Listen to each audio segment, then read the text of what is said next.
Shalom saudaraku, berjumpa kembali bersama dengan saya Pendeta Jakob Setio, masih dalam program Sapa Jemaat di Rumah. Kali ini kita akan berseteduh bersama-sama, mari kita berdoa. Bapa kami rindu, firman-Mu sungguh memberkati kami, dan biarlah melalui renungan firman itu, kami semakin dikuatkan, diteguhkan di dalam pengiringan kami akan Engkau. Kami siap diberkati, terpujilah nama-Mu kekal selama-lamanya. Dalam nama Yesus kami berdoa, haleluya, amin. Firman Tuhan, kali ini saya ambil dari Matius pasal 8 ayat 19-20. Saya ulangi Matius 8 ayat 19-20 berkata, Yesus berkata kepadanya, serigala mempunyai liang dan burung mempunyai sarang, tetapi anak manusia tidak mempunyai tempat untuk meletakkan kepalanya. Haleluya. Saudara-saudara, jika ditanyakan kepada orang-orang percaya motivasi apa yang membuat mereka mengiring Yesus, maka kita akan mendapati berbagai-bagai jawaban keluar dari mulut mereka.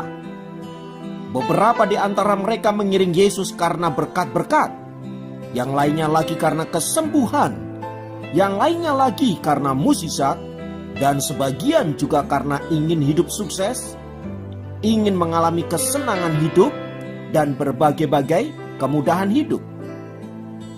Selain itu, beberapa yang lain karena mereka memang mengasihi Tuhan, dan karena hati mereka rindu untuk menunjukkan ucapan syukur mereka kepada Allah yang telah menyelamatkan hidupnya.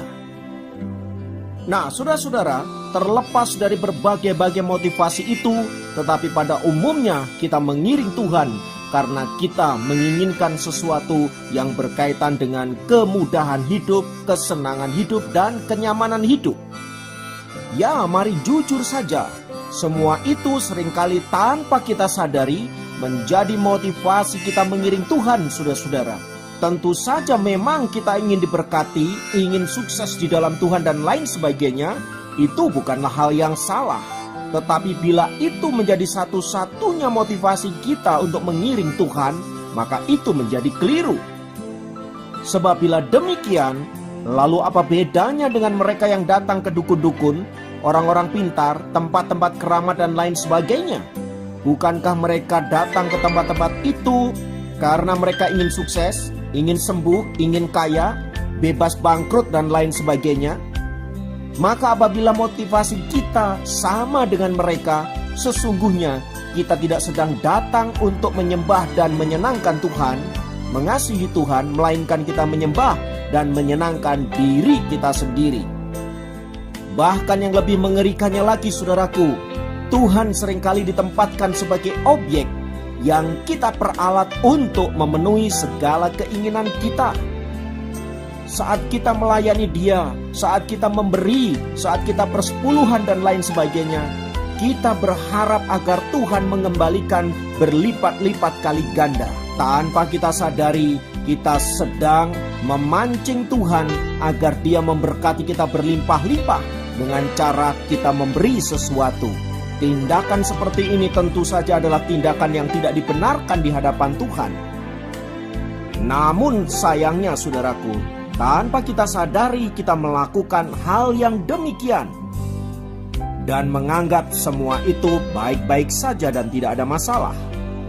Bukankah ada banyak orang lain yang melakukan hal yang sama? Mereka melakukan kebajikan, mereka melakukan amal soleh, mereka mempersembahkan sesuatu, menolong orang miskin, anak yatim, piatu dan lain sebagainya, dan mereka berharap agar Tuhan memberikan pahala, agar Tuhan memberikan berkat. Saudara-saudara, sebagai anak-anak Tuhan, tentu kita tidak boleh berpikir demikian. Mengapa? Karena kita telah terlebih dahulu diberkati oleh Allah, kita telah terlebih dahulu dikasihi oleh Allah, diselamatkan oleh Allah. Maka ketika kita melakukan segala sesuatu menyangkut kehendak-Nya, semisal kita melakukan berbagai kebajikan-kebajikan hidup, itu kita lakukan bukan supaya kita menerima berkat-berkat yang berlimpah-limpah, melainkan karena kita mengucap syukur dan karena kita mau mengasihi Allah. Yang kita tunjukkan dengan cara menjadi berkat bagi orang-orang di sekitar kita. Karena itu saudara-saudara, jika motivasi kita mengiring Tuhan keliru, maka saya sangat yakin akan berdampak kepada pola pikir yang salah tentang Tuhan dan aplikasi hidup yang salah di dalam kehidupan kita. Karena itu, bila kita mau mengiring Tuhan, mengikut Tuhan, mari kita melakukan karena kita mengasihi Dia. Untuk mempertegas hal ini, saudaraku, ada kisah yang luar biasa yang diceritakan oleh Alkitab. Ketika seorang ahli Taurat datang menemui Yesus dan berkata, "Tuhan, aku hendak mengikut Engkau kemanapun Engkau pergi." Kalimat yang sangat indah sepertinya. Namun yang tidak boleh kita lupakan adalah harga yang harus dibayar bila kita mau mengiring Dia. Karena itulah kemudian Yesus memberikan jawaban, serigala mempunyai liang untuk tinggal dan burung mempunyai sarang untuk berteduh, tetapi anak manusia tidak memiliki apa-apa yang dapat ditinggalinya. Maksud dari kalimat Yesus tersebut ingin menyatakan bahwa untuk mengiring Dia, kita harus rela meninggalkan segala sesuatu, memikul salib dan mengiring Dia. Lukas 9 ayat 62. Lebih jauh lagi saudara-saudara, Yesus berkata bahwa barang siapa mau mengiring Dia, tetapi menoleh ke belakang, ia tidak layak mengiring Yesus. Sekali lagi, Yesus berbicara tentang motivasi hati ketika kita hendak mengiring Dia. Bukan karena kita ingin sukses, bukan karena kita ingin sembuh, mukjizat dan lain sebagainya, tetapi karena memang kita mencintai Dia dan karena kita mau mengasihi Dia. Sebab Dia telah terlebih dahulu mengasihi kita dan telah menyelamatkan hidup kita dari hukuman kekal. Jika demikian, apakah mengiring Yesus berarti kita harus menderita, kita harus miskin, kita harus susah dan lain sebagainya? Jawabannya tidak. Tuhan tentu senang saudara dan saya diberkati. Tetapi yang terpenting bukan soal kita diberkati, yang terpenting bukan soal kita sembuh, yang terpenting bukan soal keadaan kita, termasuk di dalamnya ketika kita menderita. Tetapi di sini berbicara tentang motivasi kita. Sekali lagi saudaraku, motivasi kita harus benar saat kita mengiring Tuhan. Maka ketika motivasi kita benar saudaraku, entahlah kita dalam keadaan menderita, dalam keadaan susah, atau sebaliknya dalam keadaan diberkati, sukacita, maka kita akan tetap mengasihi Dia dengan kasih yang tulus. Karena itu saudaraku, melalui firman Tuhan hari ini kita diingatkan untuk senantiasa cek and recheck motivasi kita dalam mengiring Tuhan. Haleluya.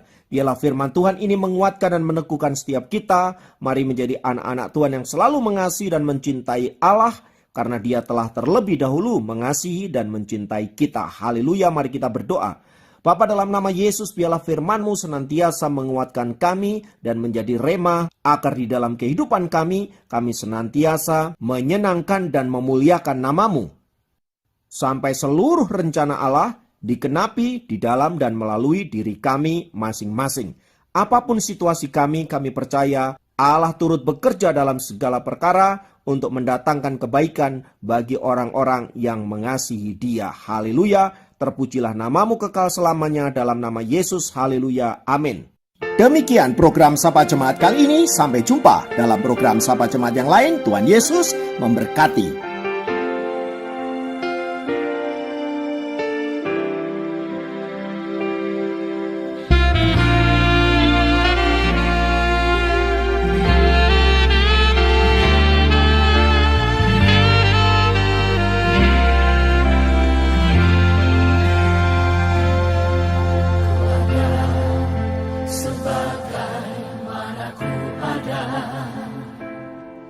Berdiri menghadap tatamu Bapa, semua karena anugerah-Mu yang telah selalu